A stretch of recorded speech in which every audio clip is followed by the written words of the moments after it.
Les familles arc-en-ciel sont des familles au sein desquelles un des parents, au moins, s'identifie comme lesbienne, gay, bisexuel ou trans. Les familles arc-en-ciel font donc partie de la diversité des familles qui existent aujourd'hui. Mais ce qu'on oublie souvent, c'est que les familles arc-en-ciel sont elles-mêmes diverses. Il y a des familles où il y a deux parents, deux papas ou deux mamans, mais il y a des familles au sein desquelles il n'y a qu'un seul parent ou plus de deux parents, comme dans les projets de coparentalité qui peuvent se faire à 3 ou à 4, ou lors d'une recomposition familiale. Dans les familles arc-en-ciel aussi, la manière dont les enfants arrivent au sein de la famille sont diverses. Dans certains cas, c'est grâce au recours à la procréation médicalement assistée que l'enfant va naître au sein de la famille. Dans d'autres cas, c'est en recourant à l'adoption extrafamiliale. Dans d'autres cas, l'enfant naît dans une relation hétéroparentale et c'est suite à une recomposition familiale qui va grandir dans un foyer, ou en partie ou entièrement dans un foyer homoparental.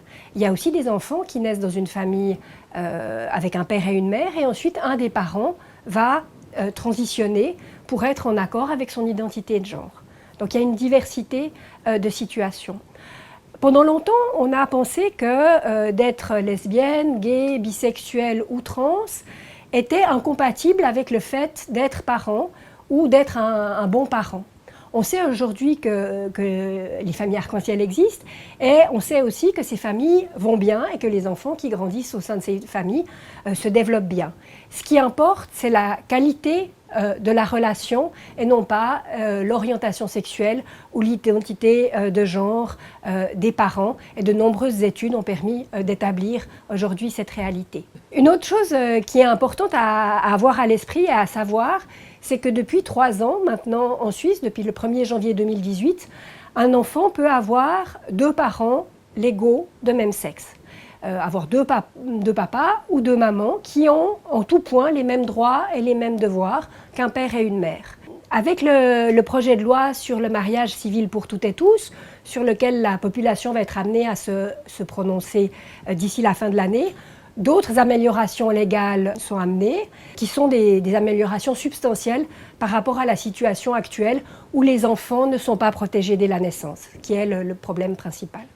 Notre association travaille autour de 3 axes. D'une part, on apporte soutien et conseils aux familles, que ce soit à travers des conseils personnalisés ou en organisant des rencontres conviviales de manière régulière pour que les familles puissent se retrouver entre elles et pas toujours être minoritaires partout où elles sont. C'est une chose qui est importante.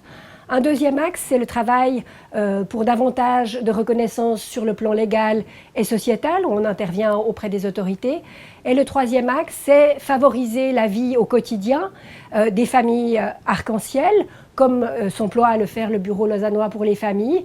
Et là, on intervient pour sensibiliser les professionnels sur la réalité des familles arc-en-ciel, qui elles sont, quels sont leurs besoins, et d'éviter que ça soit chaque famille individuellement qui doive chaque fois tout expliquer, parce que c'est une charge et un stress que de devoir faire cela.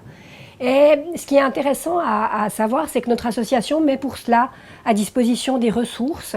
On offre aussi, depuis l'année passée, une mallette pédagogique à l'intention des jeunes enfants, soit en garderie, soit pour les premiers degrés scolaires, de 4 à 10 ans. Et cette mallette permet, outils, à travers des recommandations, des pistes pédagogiques et des moyens mis à disposition, c'est-à-dire des livres, des jeux, d'intégrer la réalité des familles arc-en-ciel dans la diversité des familles. Et plusieurs albums englobent toute la diversité des familles, et pas la famille, mais les familles. Et il nous semble que c'est vraiment une chose importante à communiquer et à reconnaître aujourd'hui dans nos sociétés. Les familles arc-en-ciel font partie de cette diversité des constellations familiales contemporaines.